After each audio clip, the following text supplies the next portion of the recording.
This podcast is brought to you by ProLongevity, the award-winning 8-week program that can transform the lives of people with prediabetes, type 2 diabetes, and many other lifestyle-related illnesses. Founded by Phillips, the pharmacist who gave up drugs. Hello, and welcome to another episode of Boundless Body Radio. I'm your host, Casey Ruff, and today we have another amazing guest to introduce to you now. Phillips is a registered pharmacist, fellow of the Royal Pharmaceutical Society, and the owner of iHeart Pharmacy Group, a multi-award-winning community pharmacy group based in Hertfordshire and Kent in the United Kingdom. After practicing pharmacy for over 35 years, Graham came to the conclusion that our pill for every ill approach to healthcare is fundamentally flawed. He is the founder of ProLongevity, a company that has been widely endorsed by leading medical scientists for providing a natural, drug-free way to save people's lives while also significantly reducing the risk of many life-limiting and also often fatal conditions such as type 2 diabetes, obesity, dementia, hypertension, liver disease, strokes, heart disease, and cancer. ProLongevity is based in St. Albans in Hertfordshire, England, and their practitioners are finding that in a matter of just weeks, their unique 5-step healthy lifestyle plan is revolutionizing people's access to better health in the United Kingdom. They help their patients to make lifelong changes with a combination of remote monitoring, precision nutrition tailored to the patient, and support with coaching from their health professionals. Graham Phillips, what an absolute honor it is to welcome you to Boundless Body Radio. Hi, Casey, and thank you for having me. I'm very excited to have a good chat with you. I've been following your podcasts, and you've had everyone on, so I'm really honored to be included.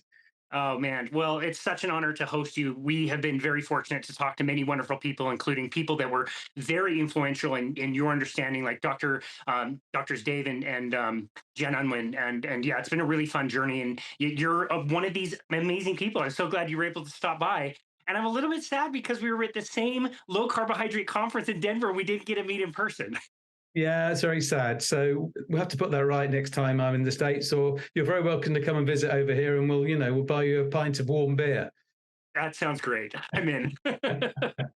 That sounds fantastic. Can you tell me a little bit about your experience at that conference? Can you tell me some of the things that you observed? Yeah, because we're all up against the system, right? The system of eat less, move more, take drugs. Fat makes you fat. For me, the inspiration of being with our tribe, and I don't want to be too tribal, and there's a risk in me saying our tribe. It's the chance of a group of us who are passionate about healthcare, realize that the health system is fundamentally failing, want to support each other, want to work together, and want to create an international collaboration. Being in a room together, particularly after not being able to be in a physical room together for so long, it was inspirational, particularly for me because so many of these people have been on my podcast, like Brett Scher, but I'd never met him, in person. It's such a great shame that you and I didn't get to talk. So for me, it was, every single presentation was excellent or inspiring. I met so many wonderful people, and I just went away. It's an affirmation, isn't it? I went away feeling there's such a buzz about what we're doing. It's so, as a health professional, you start off thinking you're going to help people, and you get 20 years into your career and you think, well, the drug's going up, drug bill's going inexorably upwards. I'm spooning more and more tablets into people and they're getting sicker. And to have found a different path and being among a group of people who've also found that path, yeah, it's been great. I'm still buzzing, as you probably realize. It was wonderful. Wonderful experience. Well, we all know that like the people that we place on pedestals, when we get to meet them in person, sometimes they're just as cool as they are when we talk to them virtually or when we're interviewing them. But, sometimes in real life, they might be a bit of a jerk. They might not be the nicest person. Have you met one single person that was not as amazing and kind and nice as you thought they would be? I reckon it must be about the fact that in a low-carb community, your insulin isn't going up and down and your mood isn't swinging right, left, and center. I think it's a kind community. And I think it's because we're fighting against the tide, the vested interests of big food and big pharma, and we recognize the need to work together and support each other. And because it's a community that isn't just dominated by health professionals and professional etiquette, but it's dominated by what we can do for patients and clients and put them front and center. So it's a very flat, non-egalitarian community. There's no space for ego, and none of us really want ego to dominate. And we've all seen the downsides of ego, particularly in medicine. So no, it's been wonderful. And as you probably know, I'm also a trustee of the Public Health Collaboration. And you've said that you've had David and Jen Unwin on. They're two of the world's most wonderful, kind, embracing people. And that's the culture, that's why I want to be involved with it. And it's great. That has certainly been my experience as well. I love asking people in the medical establishment to contrast that type of a conference with other conferences in the medical field. And that example that you gave, I think answers my question before I even have to ask it. Like when I'm looking around at 3 p.m., it's been a long day. Dr. Chris Palmer is talking. Dr. Tro is talking. His amazing talk was just an absolute mic drop. And you look around and everybody is quiet and focused, and they're learning from some people. It's like, taking in everything from a fire hose. It's so much information, very deep and technical. Everybody's cool. Everybody's fine. Nobody's falling asleep. And I'm guessing that your other conferences, about that time of day, is where you might start to see people maybe nodding off or needing snacks or coffee. It was inspiring. I mean, if you could nod off in one of Chris Palmer's presentations, you'd have to, to me, it was just such an opportunity to be exposed to stuff like that. We had 3 fantastic days. Karen and I absolutely loved it. And we also had some really good steaks. So what's not a lot to like, Even better. Even better. That's fantastic. Well, thank you for sharing some of that. I definitely had a really special time this year as well, and look forward to many more. Jeffrey Gerber does such a great job putting that on, and the guests and speakers lovely guy. Yeah. So amazing. And I learned from you off air that you left that conference. You didn't necessarily fly back to London. It sounds like you had an amazing trip. Where did you go after the conference? So we've got family there. So my partner Karen is a family doctor, and the entire family is a dynasty of doctors. Everyone's a doctor, and her brother is, surprise, a doctor. He's a respiratory physician, works mainly for the pharmaceutical industry, and he lives in Denver. So we took the opportunity to spend some time with family. And also, we've become quite friendly with Chris Kenobi, and we're just about to release our podcast, so we spent time with Chris. And then we did a long tour through Austin and ended up at the end through Santa Fe, and ultimately ended up in New Orleans. So we had a week of jazz and beer and burgers, very low carb, not.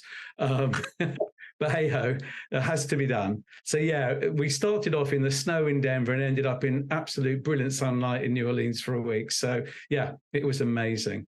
Beautiful. Oh, that's amazing. I used to go to a blues and jazz festival in Colorado, just a different part. It was up in the mountains in a place called Telluride. It was called the Blues and Brews Festival. And every Friday would be more like Austin style blues. And every Sunday would start out and would be more like New Orleans jazz. And to contrast the two styles, it's just so powerful on like a Sunday morning in this cathedral of mountains to have New Orleans jazz with the full band and everything. It's just unbelievable. Yeah, I'm a big jazz fan, so you can imagine it was wonderful. Yeah. Fantastic. Well, here in Utah, we took the basketball team that came from New Orleans back in the 70s. And so our basketball team is called the Utah Jazz, which has to do with jazz music, but it made more sense in Louisiana than it does here. But we kept the name anyway. So there you go. Well, thank you for sharing your experiences. I want to go back and kind of discover and uncover your personal story. How did you make your way through health? It's like you said earlier, like you get into this because you want to help people, but soon realize that might not be the reality of the situation. It's a combination of a personal journey and a professional journey, the two things coming together. So I'll talk about my personal journey. And I was a fat kid. And I was a fat kid in a class where all the other kids were slim. And what strikes me now is if you go to a school kid class now, the slim kid is the odd one out and all the kids are fat. And there's a whole story behind all of that, of course. Fat kid, fat adult, became a health professional. And followed all the rules because I knew what the rules were. I knew it was a question of counting the calories, and I knew that fat makes you fat, so you eat carbs because that's lower in carb density. And I knew that you needed to eat less and move more. And do you know what? It does work. So if you starve yourself and run like hell, you can lose weight. The trouble is you can't sustain it. So I was just a typical yo-yo dieter for year after year after year. I'd put the weight on, lose the weight, put the weight on, lose the weight. And ultimately, and this is something I've discussed with Tim Noakes, no one chooses to be fat, right? You might live with it, but very few people would have it as an ideal choice. It's become a norm, but I don't think it's particularly a choice. And as Tim Noakes said, the real problem is hunger. And so you can, all diets last for 3 months and almost no diets succeed at 12 months. And what defeats you is the hunger. And that's what I found. I could sustain it for a short term, and then the hunger would get the better of me. The carbs would creep back in, the calories would creep back on, the pounds would go back on. And of course, over time, because of the effect it has on your metabolism gets slower and slower. So in the end, you're eating less and less, you're hungrier and hungrier, and you're getting fatter and fatter. So that was my life experience from, as I say, a young man up until probably my 40s. And there's a quite famous science program on BBC in the UK called Horizon. And I don't know whether you come across Dr. Michael Mosley. I don't know if he's as well known in the US. He's very well known in the UK and Oz. I don't know. I know the name. Yeah, I know the name. And there was a Horizon program, and it started off, eat less and live longer.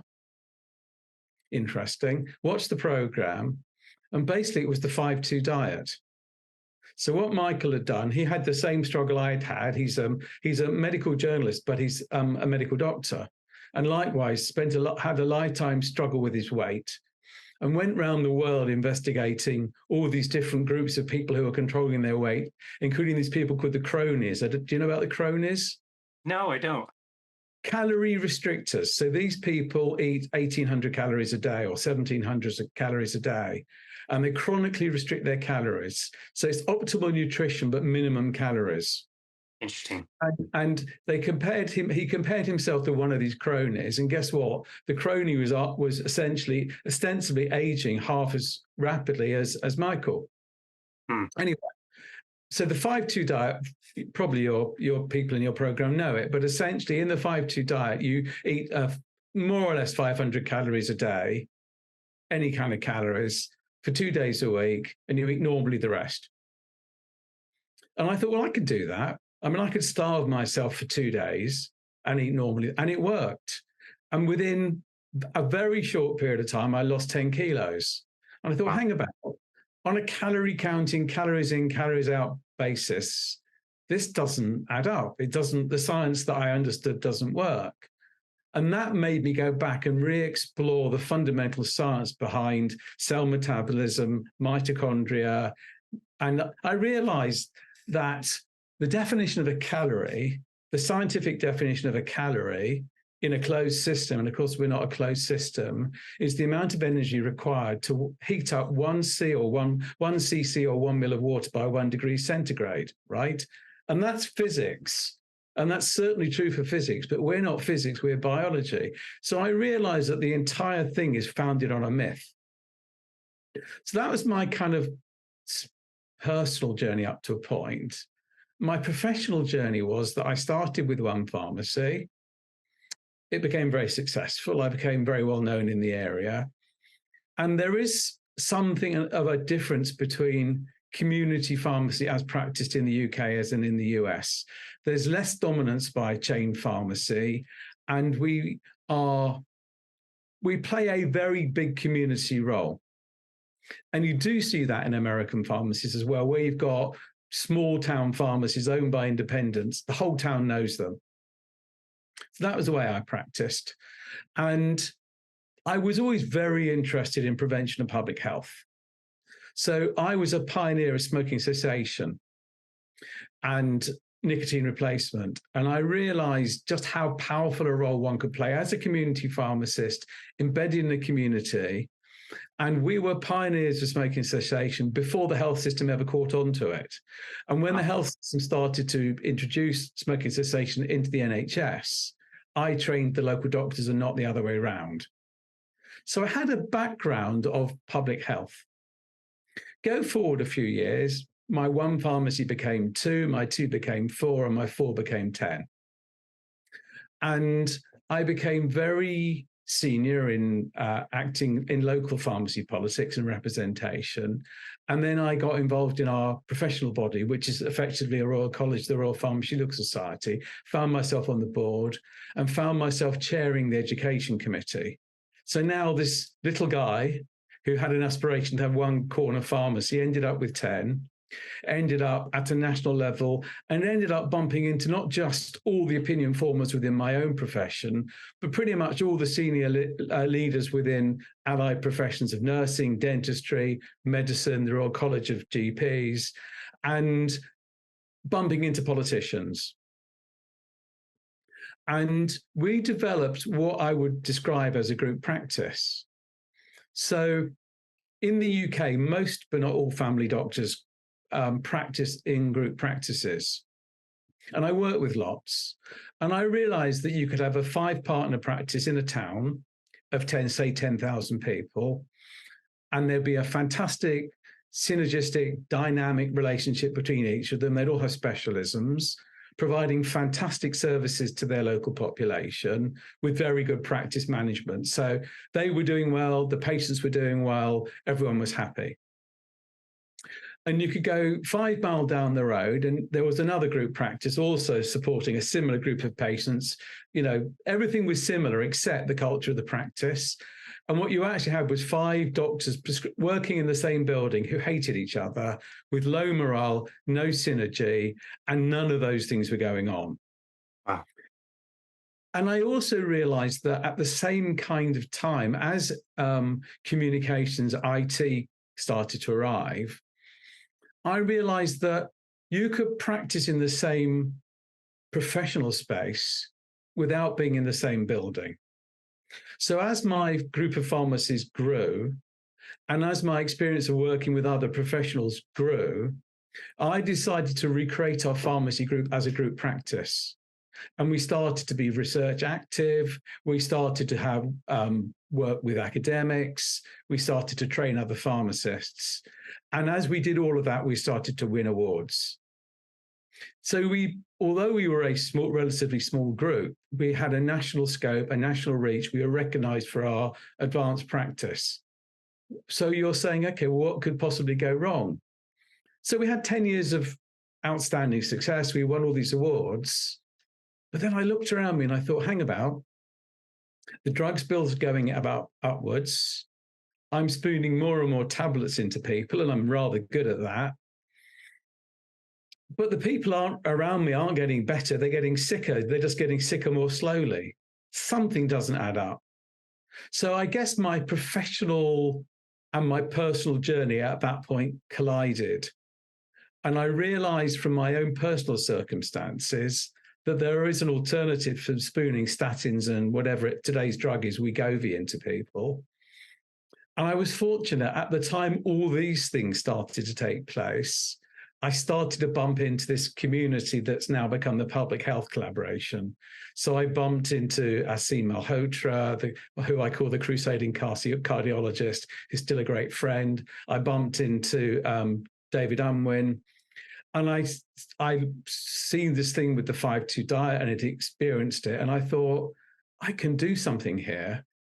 And I realized that there's an alternative pathway. So put all this together.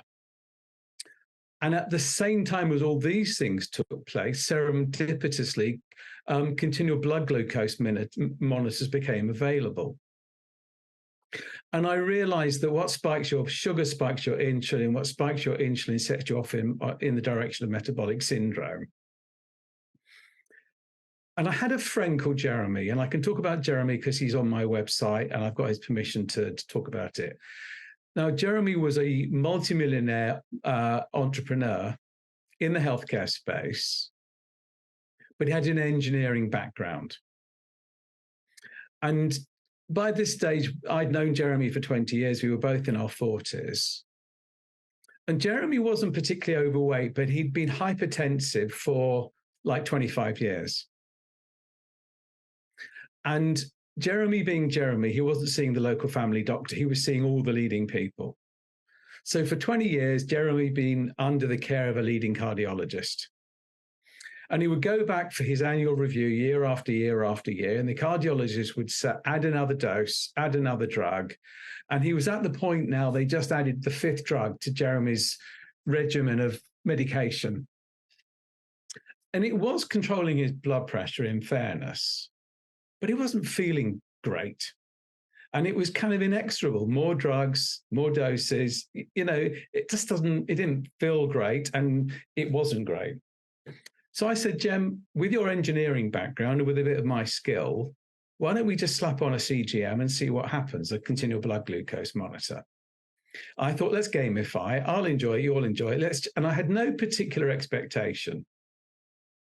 Next morning, big blood glucose spike. I sent him a WhatsApp. What do you have for breakfast? He said, oh, my normal all-bran. I said, Jem, that's just sugar. Who knew back then? So he said, well, what the hell shall I have for breakfast? I said, have an omelette, have an egg omelette one day, cheese omelette the next day, avocado. Anyway, long story short, within 4 weeks, he'd lost, let's say, 10 kilos. And he wasn't particularly overweight. But of course, he was still taking all these medications, and his blood pressure is now in his boots. So he said, what do I do? I said, well, look, Jeremy, I could do a medication review for you, because that's what's pharmacist. But I said, you've been seeing this cardiologist, go back and see the cardio. So it was another few weeks by the time he got to see his cardiologist. He'd now lost 12 kilos, I think, 15 kilos. So he's seen this guy for 20 years, who's always added another dose or another drug for 20 years. And he says, I've never seen anything like this in my entire professional life. Halves his medication. We're now 3 or 4 years on. I think he's 23 kilos lighter. And the only drug he's taking is a statin. And the only reason he's taking that is that I can't convince him he doesn't need it. Right. Now, I'm a scientist, right? I know that every witch doctor has got a magic story, and it's an N=1. As a scientist, I know you cannot extrapolate anything from a single N=1 example. But I thought, well, this is interesting. Let's try it on other people. So I tried it on different ages, different, obviously, to the different genders, different circumstances, and blow me down. I kept getting these unbelievable results. It was like mind-blowing. And I didn't, even at that stage, I didn't really understand why I was doing so well. But I got these results that were just chalk and cheese, a million times better than anything I'd ever achieved with medication. And that sent me off on a proper journey to say, I need to properly understand the science. Amazing. The one thing about a pharmacy degree is it's a very broad life science degree. So if you think about all the aspects of metabolism, cell biology, electron chain transport, mitochondria, all this technical stuff, you do learn it at university and you promptly forget it because you do all the stuff with drugs. But it meant that I could go back and explore it right from the start. And having hated endocrinology when I was at university, I then became obsessed with it. And now, of course, I've now got a really complete understanding of what works, how it works, why it works. And we've created this program, ProLongevity, and I'm getting results like that all the time. And at least I now understand it, and it's reproducible. So I know that's a terribly long answer to a short question, but I hope you can, understand where I'm coming from. Absolutely. Thank you so much for sharing all of that. It's such a wonderful story. And you're so right about the N=1 thing. And like if you see one here or there, no big deal. It doesn't really tell you anything. It's not a randomized controlled trial. It made a difference to that one person for sure. That's great. Sure. But now we're here, and it's not only that you have a mountain of people that you've seen this work for. I now have a mountain of people that I've seen this work for.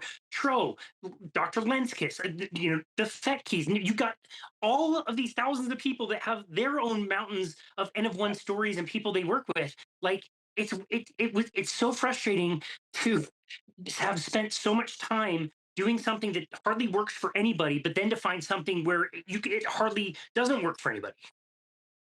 Yeah, literally, we haven't had a single failure except in people who don't engage with the program. And I still regard that as a failure, because what did I not do for that person that meant they didn't engage when I know what the benefits are? But overwhelmingly, we get results. And obviously, over time, I've got better at it as I understood it, and I got better at explaining it to people. I'm still blown away after 12 weeks to see the transformation of clients' lives after decades of illness and the light coming back on. And it's the most, as a health professional, despite all the other rewards that we've won, this blows me away because it's just what I came into my profession to do. That's wonderful. I'm thinking back to Low Carb Denver, and there was a kind of controversial figure there, and he made a presentation, and it was all about, there's many different ways that you can control for weight loss. And he was only talking about weight loss in particular. And he took the stage early in the day, and later on in the day, it was like we said, Dr. Chris Palmer, Dr. Tro. They're not just talking about weight management. They're talking about like heavy mental disorders and anxiety and depression and dementia and like all of these other things, cancer. Like there's so many other things that's not just weight control. Absolutely. And the biggest myth, I guess, I mean, there's many food myths out there. Lies my doctor told me, as Ken Berry would put it. The biggest myth is that it's all about your weight. And actually, the relationship, there is a correlation between poor health and weight gain, but it's a pretty poor correlation, which explains why you get people who are pretty overweight but perfectly metabolically healthy. And that's not the group I worry about. The group I worry about are slim, apparently fit, middle-aged men who look fantastic on the outside and they're on fire on the inside. And those are the ones who don't come to the attention of the medical establishment, because on the face of it, they're looking great. And they think they're doing great, so no one would be bothered. And they're the ones, when they do have a catastrophic event, like a heart attack, they're the ones where the heart attack kills them, or they get cancer and die very, very quickly, because no one has been shown any attention to them, and they think they're doing the right thing. And there's a huge number, and it's much more true in men. Yeah. No, that's such a good point. I want to make sure we go back and highlight this. You and I came to the same conclusions about the difference between calorie restriction and time restricted eating. I was using metabolic carts to be able to validate this. And we knew over the years, if you eat less calories, we could measure that your metabolic rate would be lower. You would drop it. And so effectively doing exactly what you said you were told to do, and all of us were told to do, it's not unlike getting onto a treadmill that's always going faster and faster. Like you can keep up for a while, but eventually it's going to dump you out. And the things that you did to lose the weight caused the weight loss on the back end, because you did what you said, drop your metabolic rate. What I was noticing is people were doing fasting, so they definitely weren't eating very many calories, but their metabolic rates were way higher than what they should have been, not lower. There was a different effect, and it took me forever to learn that difference. Can you explain why fasting is not the same as calorie restriction? Yes, so the body has all these different mechanisms. And if you just chronically calorie restrict, the body says, calories ain't coming in, let's not burn as many calories. And there are multiple ways that you can reduce calorie expenditure, probably by a third. But essentially what the body does is it looks at all the different, just like, with a Tesla, if you put it on chill mode, it doesn't accelerate quite as fast. You still get from A to B. It uses the battery much less. It uses it turns down the air conditioning. So you've gone from A to B, but you've gone from A to B using a lot less energy. And the body has multiple mechanisms, multiple ways in which it can reduce calorie expenditure. For example, you'll get colder. You'll spend less on repair, and you will use every single calorie to its utmost. And that's particularly true if you're on a high carb diet, because that's a very energy conserving diet. So there's a big difference between the metabolism when you're primarily burning sugar as your fuel and when you're burning fat as your fuel, what Ben Bickman called mitochondrial uncoupling, and then you kind of waste energy. So just if you take isocalorific diets, in other words, the calories are identical, but one is high carb and the other one is high fat, which forces you to either burn the carbs or to be burning the fat. You actually use more calories that way. And through all of the human evolution until 50 years ago, our problem's always been a lack of calories, not an excess. So everything about our evolution has designed us to be fuel efficient. We've never been in a period of fuel excess, so we have no adaptation to it. So that's the first point. The second thing is that the SAD, or the standard American diet that we're all fed, has been carefully calibrated to do two things. One is to give you a dopamine spike, so more is never enough.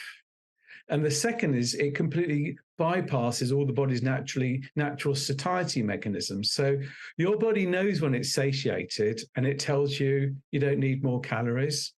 But if you eat, the favorite example I always give, I love Doritos. And I can eat a sack full of Doritos. And when I finish the sack full of Doritos, I'm hungrier than when I started. Yeah. And I feel dreadful the next day, and I eat another sack full. And it's dopamine spikes. So you're eating a diet that bypasses all your satiety mechanisms, doesn't provide nutrition, but provides excessive energy, and they're not the same thing, as well as being addictive. Put that together and you've got the perfect storm. And all of that, of course, destroys your metabolism as well. So we're wrecking our metabolism along the way. Perfect storm is a great way to say that. These ultra processed foods are terrible. Yeah. And you're right. Like, nobody can eat just one chip or a bowl of chips. Like, they're going to get to the end of that bag. They're still going to be hungry. And it's so unfortunate, because when people are trying to, again, follow this advice, they think it's them. They think it's their poor willpower. They were determined to go on this diet. They're going to stick it out this year. They couldn't do it last year, but this is the year. And it's like you said, like in the beginning, it works. Like, you are losing weight, but then you notice those effects. I love that you mentioned coldness, especially hands and feet start to feel very, very cold. You have no energy. Your motivation is waning. Your cravings are increasing. You are up against some super powerful hormones. You're not going to win. It's the wrong way to go about things. You can't cheat 2 million years of evolution. You just can't beat it. But what you can do, of course, is work with it. And now you're onto something. Yeah, exactly. So let's go a little bit you know what, actually, I do want to ask you about the pharmacy position. What is it like? How are you paid? How are you incentivized? How does that system differ in England than it does here in the United States? Look, it's not fundamentally as different as it should be. And I want to see community pharmacy completely repurposed on the preventive agenda. But going back to what I was talking about earlier on with the smoking cessation, the next big thing was sexual health. And I know this is probably true in the States now, but we were there a bit ahead of our American colleagues. So when what's called the morning after pill first came out, and we really mustn't refer to it as that, because it can work up to 5 days after unprotected sex. We realized that, and the medical authorities started to realize that pharmacies could provide that. And where women were given the opportunity to access sexual health from a pharmacy as distinct from through the medical fraternity, overwhelmingly in large numbers, they chose the pharmacy. And we also know that pharmacies tend to be, the relationship between community pharmacists in particular and patients and the public tends to be a much more equal relationship. And I well remember, as I said to you, we were giving smoking cessation advice and support well before the local doctors, and they used to refer people to us. So I'd say to the patient client when they came in, how many fags do you smoke? And they'd say, well, I told the doctor it was 10, but the truth is it's 20, but I couldn't tell my doctor that. And so there's this peer-to-peer, very equal relationship between patients and the pharmacist, whereas the relationship between doctors and the pharmacist has been characterized as parent-child. Now, I don't want to upset all my medical colleagues, right? There are many, many doctors who don't practice that. All the people that have been on my podcast, all the ones you've had, they're not like that. But a lot still are. And medicine can be very hierarchical. And then you don't get that honest engagement. So then we thought, well, how can we leverage that? And that set off something called Healthy Living Pharmacy. And you can Google Healthy Living Pharmacy. And it started off in a town called Portsmouth, where there were very high levels of health inequality, lots of sick people, and a shortage of doctors. And they set this scheme up to say, how can we leverage this relationship and all these pharmacies to do more than dole out medication? What can they do in terms of sexual health and other forms of health literacy and support? And that became a national thing. And I was involved in moving that. I wasn't involved in the pioneering of it, but I was involved in recreating that as a national program. So as I sit here today, the overwhelming majority of English pharmacies are healthy living pharmacies. We go through quite a stringent accreditation. So you can't just do it. You've got to go through a training process. And it's not just about the pharmacist, it's about our team. So every pharmacy were healthy living champions.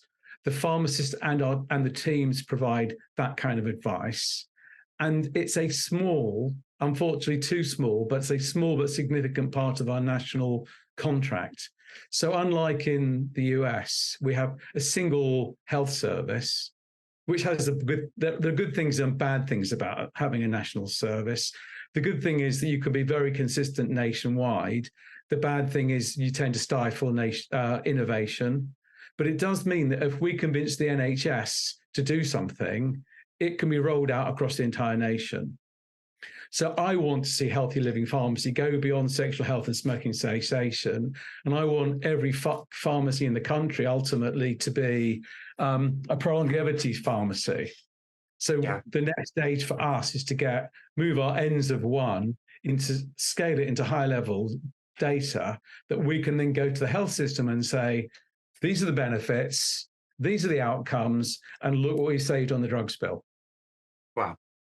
Very similar to what David Unwin is doing. That sounds amazing. Exactly. Wow. So, I want to see that both my GP colleagues and my community pharmacy colleagues working in partnership on this. And I see it myself on a daily basis when I look at the de-prescribing we're able to do, getting people off the medication, getting them off the insulin. It would more than pay for the service that I'm providing. But look at the health gain. Fewer visits to the doctor, much healthier individual, much less drugs, fewer hospital visits, and this reduction in all this cardiometabolic disease. So less heart attacks, less strokes, less cancer, less dementia, and on and on and on. It should be a no-brainer, but we have to change the paradigm of the system. Yeah. Okay. So is the savings that you're talking about, was that more than enough to fairly compensate pharmacists who are doing that work? Because I don't know how true this is, but you're always told like the pharmacist gets, or the doctor who's writing the prescriptions, if it's here in the United States, gets more money if they put people on more medications. Again, has that been your experience? Is that true? Is that false? It's true. So so I had Tro on my podcast, and he was describing how there's basically been a reverse takeover of general practice medicine or family medicine, where the hospitals are buying the GP practices because they know that if they own the GP practice and they incentivize the GPs or family doctors accordingly, they'll write more prescriptions and send more referrals to the hospital. So it's a kind of reverse takeover. And I might be misquoting the exact figures, but I think it was only a third of general practices in the US are now independent. That's much less true in the UK. So GPs are much more autonomous and much more masters of their own destiny. But nevertheless, they're still up against the system. And the system is, let's look for the symptoms, and then let's prescribe drugs to suppress them. So there's no root cause analysis. So we're in a better position, but not that much better of a position. And yes, I've still got 3 very, very busy pharmacies, some of the busiest pharmacies in the country. And yes, we're doing all sorts of innovative practice, but it's absolutely true to say the overwhelming majority of my income is still around the use of drugs, dispensing medication, and the use of that medication. So that's something I want to change. I love that. Yeah, that's amazing. Okay, so you mentioned that the patients who are willing and wanting to do this, they generally see success. Yeah. What would the percentage be? Like if you have adequate amount of time and you feel like the person is engaged enough at least to listen to you, what percentage of people say, you know what, Graham, that sounds great, but no thank you, just write the script for me so I can go about my merry way and keep eating my Doritos? And what's the split? Well, it's very interesting. And actually, I think I would quote David Unwin here, because he always offers people, he's in the position to offer them the choice. And he says at least 2/3, if not 3/4, would rather engage in a lifestyle intervention. Wow. I think overwhelmingly people don't want to take medicines. And all the evidence is that that's the case, because when you write prescriptions for people, invariably they don't take them. So if you take one of the services we have in the UK is the new medicine service. Of a new medicine that's prescribed for a patient, and that's usually the most expensive one, 10% of people never take the first dose. But they don't tell the doctor. They keep going back to the GP and requesting more prescriptions because they're keeping the doctor happy, they think. So you've got all of the costs and literally none of the benefits. So 10% don't take the first dose. Within 3 months, 1/3 of people have stopped taking it completely, but they carry on collecting their medicines. So we know that basically people don't want to take medicines, but the system doesn't really offer them alternatives. If at scale, we offered people time and the alternatives, we could free up practitioners' time and we could free up the costs from the drugs bill in that way. So wow. if we and the drugs, but remember in the US, the per capita spend on medicine is 4 times higher than it is in the UK. So we're efficient, right? So your drugs bill, the drugs in America, for reasons that we can discuss if you want, are far, far, far more expensive than the same drugs in the UK. So the savings commensurate will be on a different scale. The potential is huge. Yeah. Wow. It's such a quagmire too, because like we know how certain drugs interact with other drugs, but every time you add another one, it's like exponentially, you're just not sure how do these 3 things interact with this compound, and then add another one. How do all 4 of those interact with that one? It would be such a mess to try to figure that out. That's where pharmacists are really good. And in the UK, most GP practices now have a pharmacist attached to the practice, not dispensing, but they're there rationalizing the medication. So they're very good at that, but they're not changing the paradigm. They just optimize. So we've got the wrong paradigm. They're optimizing the wrong paradigm, but they're not changing it. Yeah. I want them to change the paradigm. I love that. I think about our mutual friend, Corey Jenks. We've had him on the show. Yeah. He was a wonderful MC of Low Carb Denver, by the way. He did a great job. Very good, engaging, very funny. And he's in a unique position that he does get to write the prescriptions. I spent a few years living in Brazil, and at least back then, it's been 20 years, but at least back then, I remember that you'd go, if you needed something, you wouldn't go to your medical doctor to get a prescription. You go to the pharmacist because they know the most about the drugs and the chemicals. And I always thought it was a little strange that we didn't have that same setup here, where the doctor hardly has time to see anybody. He might not only know a certain drug from a mouse pad he was given by a drug rep or something, and he's expected to try to figure out what drugs are best and how they're going to react to each other. It doesn't make sense. So we have something called NICE, the National Institute of Clinical Excellence. So generally speaking, our prescribers follow national protocols, so they're best practice, best evidence. So we are very rational about our use of medication within the paradigm that's the wrong paradigm. That's why we're so efficient with the use of medication. But no one is challenging the paradigm, except some of us are now. People like David Unwin, people like the entire public health collaboration, and all of us practitioners who realize, I think it was possibly, I can't remember if it was Gary Fettke who said that once you practice like that, once you see it, you can't unsee it. And I do lots of talks for GPs, as you know, David does. And the next step for me is to give the same talks to my pharmacist colleagues, because there's nothing inherently in the nature of pharmacists that we want to be spooning medication into people. We're not really comfortable about it, but the system doesn't give us the alternative and doesn't remunerate us for the alternative. But where you give people that alternative, or you free them up in the way that I've been freed up, it's fantastic. So yeah, opportunity. That's amazing. So on that note, changing the paradigm, you started ProLongevity. What other ways, we mentioned some of them in the introduction, but what are some of the ways that you are seeking to do that? It sounds like you're leveraging different technologies. We mentioned precision nutrition that's customized for each individual. Tell us about how that kind of stuff works. Yeah, I'll do that. And then perhaps I'll give you a couple of examples just to make it real. Great. So our starting point is two things. The first thing is data. So as a scientist and a health professional, you'd expect me to be data-driven, but outcome-driven as well. So our starting point is, how healthy does this person look when we interview them? What are so the major things we look at is their blood pressure, their height to waist measurement, their lipid profile, their cholesterol profile. I mean, I hate calling it cholesterol profile because it's not, it's lipids, liver function tests, HbA1c, which is long-term blood glucose control. And what's their trajectory been over time?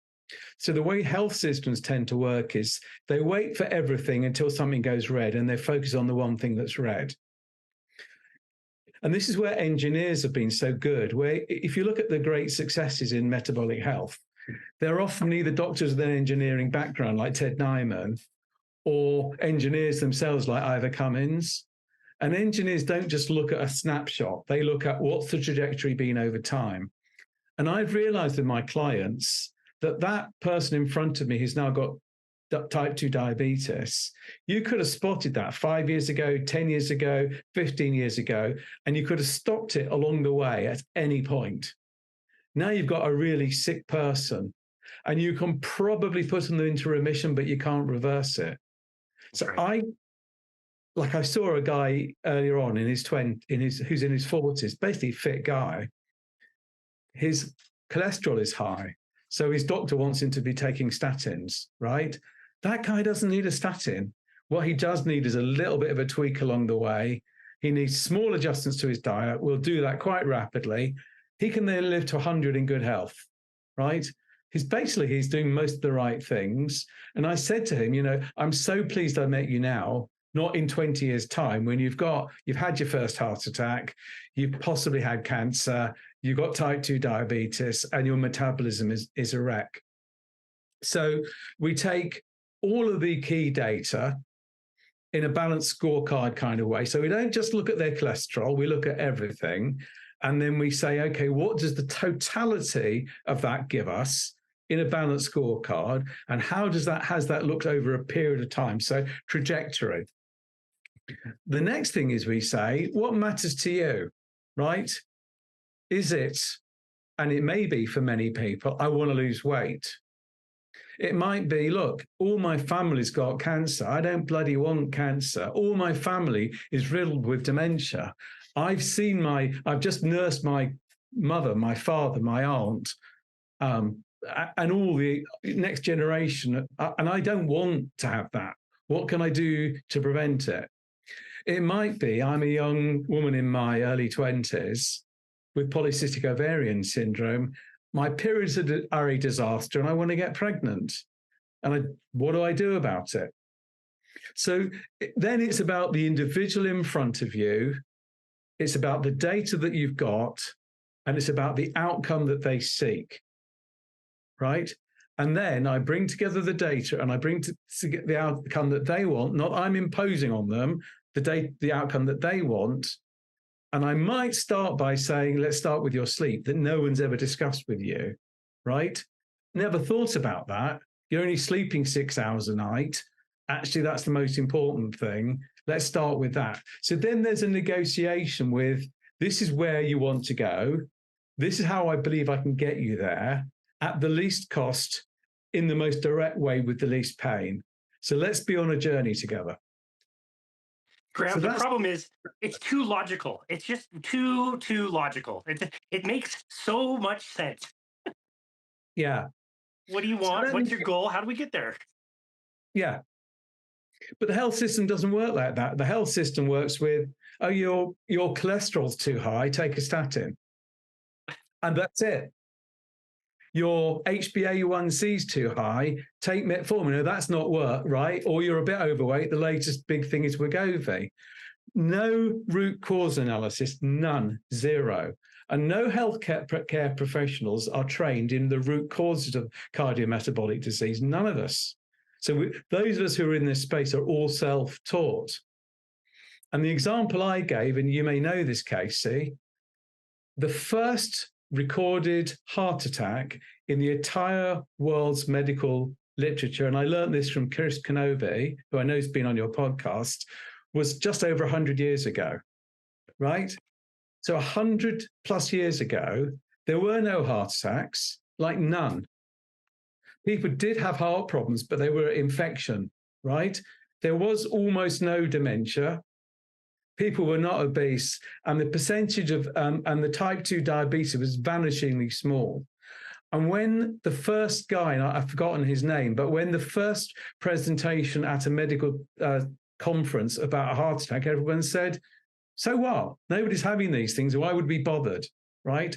100 years on, and heart attacks are the single major cause of death in almost the entire developed world. What happened in 100 years? And why is no one asking the question, why has this happened in 100 years? Is the answer another drug? What's the root cause? So I'm fascinated with root causes, and I'm fascinated with living to a ripe old age in really good health. That's what drives me. And that's why we called it ProLongevity, not reverse diabetes. Because the answer isn't not just developing these non-communicable diseases. It goes much beyond that. Yep.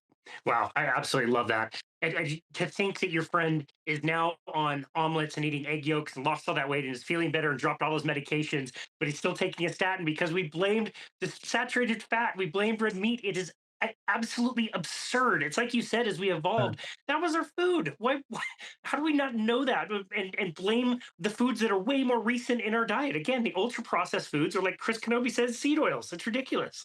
Exactly. Chris has convinced me about the seed oils.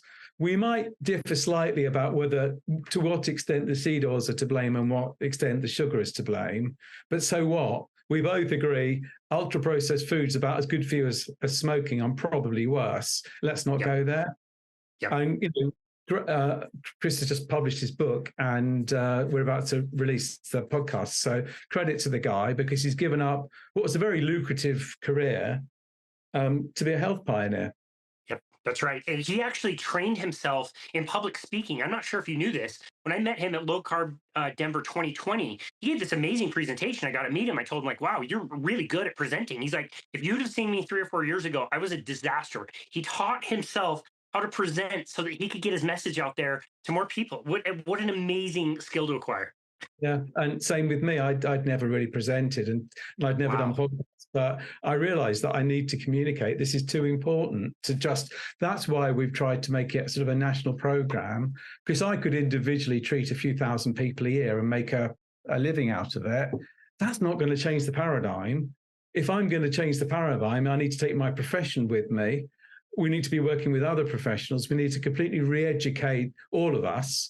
And then we need to go to the health system and demand change. And we need to do that working, as a social movement. And that is where the public health collaboration is so important. Yeah, such a great point. I absolutely love that. And he surprised me when he said that he had to train himself to be good at public speaking. And you just surprised me by saying you had to train yourself to do presentations, to do the podcast. Well done. Your podcast is fantastic. You do a great job as the host of the show, and I've heard you as a guest on other people's show. You do such an awesome job. I do want to go back to your own personal diet, which I was going to ask about a little bit earlier. It's interesting that you found kind of more of the fasting than you found low carb. Quite often, it's the opposite, that you find, low carbohydrate, and then you're able to go weirdly long amounts of time without eating food. So you kind of, back into fasting essentially. So what is your diet like today, and how has that evolved over time?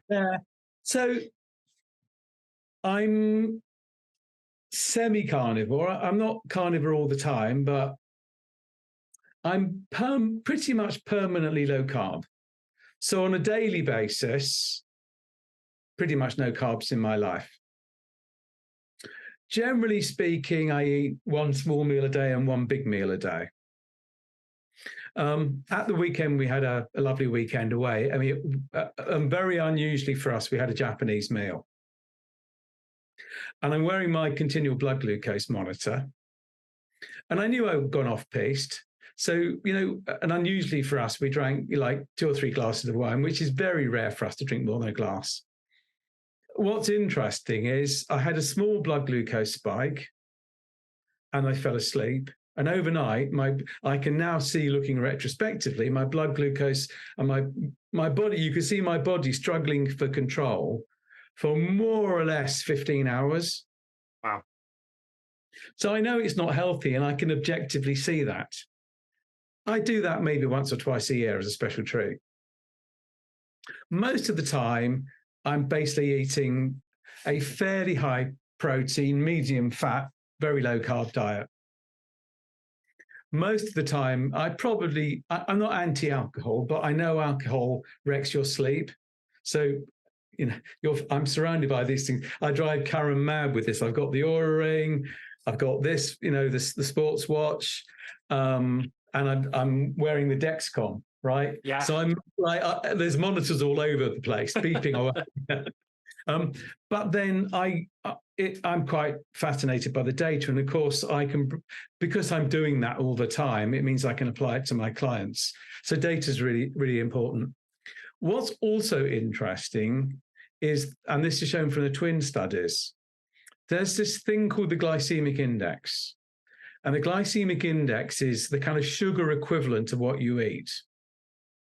So if you eat a banana or an apple or a McDonald's or a Japanese meal, what's the glycemic response compared with a certain number of spoonfuls of sugar?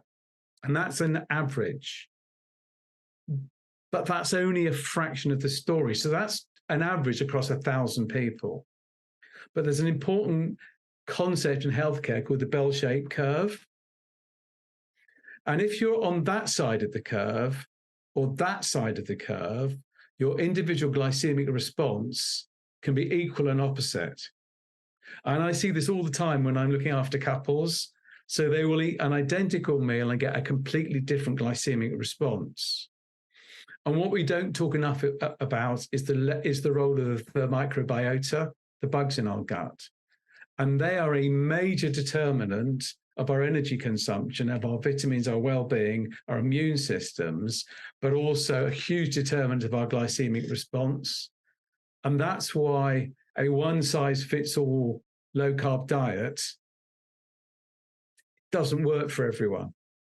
Yep. So by providing the CGM and seeing how people respond individually means 2 things. One is they don't make the mistake of eating the wrong things, but it often means we can do a biohack. So for example, if someone says, look, I'm like for me, right? The one carb I'm not prepared to give up is beer, right? And I don't drink to XF, but I do like a beer. But I know that if I pick Lager A against Real Ale B, I have a much less of a sugar spike. So there are little tweaks that you can do. So long as you're metabolically not broken, you can get away with it. Not all the time, like people do, but that way, by giving that very individual diet, we can say to people, look, no one should smoke, right? But if you occasionally want to eat a bit of artisan bread and it doesn't spike you and you love it, and it means that you can sustain your diet, as distinct from saying, look, I just can't do this diet, forget it, give me the metformin, fine. So what we've got very good at is finding individual hacks or tweaks that allow people to cheat a little bit and get away with it. So long as they're well aware of not overdoing it, not pushing it too far, and they can see how they're doing, actually makes it more sustainable and more enjoyable. Yeah, I love the smoking analogy. I'll use that all the time. It's like, is smoking a cigarette good? Well, no, it's not good. There's not a universe that exists that it's not good. But like, if the goal is, to prolong your life, we just don't want you to be a 3-pack a day smoker. If it's like 20 cigarettes in a year, I'm not going to be so worried about that. It's not great, but it's not going to kill you. But having a treat every now and again, if it keeps you on and keeps you engaged, great, go ahead and do it. Oftentimes, I notice that people self-select those times less and less because they end up feeling so terrible, and they don't want to feel terrible. It'd be like, okay, well, maybe I had the cake last month, and maybe I'm good on cake for a little while. Like, they make better decisions as they go. I very, very rarely eat pizza, and I love pizza. And I used to be, I can eat a pizza, a family pizza, and then I can eat a second one because it doesn't satiate me, but I love it. Yeah. And in the middle of COVID, I had to go and run one of the pharmacies myself full time because the pharmacist there was, he went off sick with stress. So I'm running the pharmacy in the middle of complete bedlam. And I say to the team, I want to treat you. And they wanted a pizza. Now, I could have got on my high horse and said, I'm not going to give you a pizza. You know what? That's what they wanted. I wasn't going to argue in the middle of a pandemic. So we ordered a whole load of pizzas. Everyone enjoyed it. I ate way too much pizza. The next day, I felt so bloody ill. I can't tell you how dreadful I felt. And I've not eaten one since because I just thought, you know what? For the brief dopamine spike I had that next day, for the 2 days it took me to really recover, it ain't worth it. Not worth it. But at least I know. I know. Yeah, totally. No, for me, it's sugar. If I go off my carnivore, I remember 2 years ago, I ate a pie. I couldn't stop myself from eating the pie, and my anxiety came back. I just started spinning. It took a good day and a half to get rid of it. And it was so awful that it's like, okay, well, you know what? I can stick with steak and eggs, and I think I'll be perfectly happy. Thank you very much. Yeah, it's not worth it. So, this is what I say to clients. Look, so long as you're making a fully educated adult decision and you know what the benefits or risks are, fine. So, if we go to a really good French restaurant and there's a fantastic dessert and some artisan bread, and we might do that twice a year, I'm going to have everything on, right? The lot. But I do it twice a year. Yeah. It's not going to kill me, and I love it. And I don't feel deprived. Yeah. But I'm not going to go to that restaurant and just eat some steak and nothing else. Yeah. But mostly when we go out, we'll eat steak, and I love it. It's fantastic. Yeah. Graham, this has been an amazing conversation. I've really learned a lot from you, and I've loved following you. I can't wait to hopefully see you in person at one of these conferences coming up soon, whether you come back over here or I go over there. I would love to check out the public health collaboration show that you guys did a few months ago.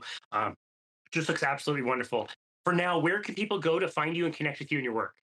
So if you go to the website, prolongevity.co.uk, or just think of the word longevity with pro in front of it and you'll find me. If you Google Graham Phillips pharmacist, it will come up. Or the other places are my Twitter handle. So the Twitter handle for ProLongevity is longevity_pro. And I'm very active on Twitter, or I don't know if we're supposed to call it X now. I hope Elon Musk doesn't ruin it for us all. So I still call it Twitter, and it's my name. So it's at Graham, GRAHAMS, Phillips, PHILLIPS. Yeah, excellent. We'll tag that all in the show notes. I agree with you. I'm not ready to call it X. And I was just talking to Brad and Maggie Jones about what are we calling posts now? I guess they are called posts and not tweets. Tweets are so much better. Like it fits so much better. Yeah. Good luck, Elon.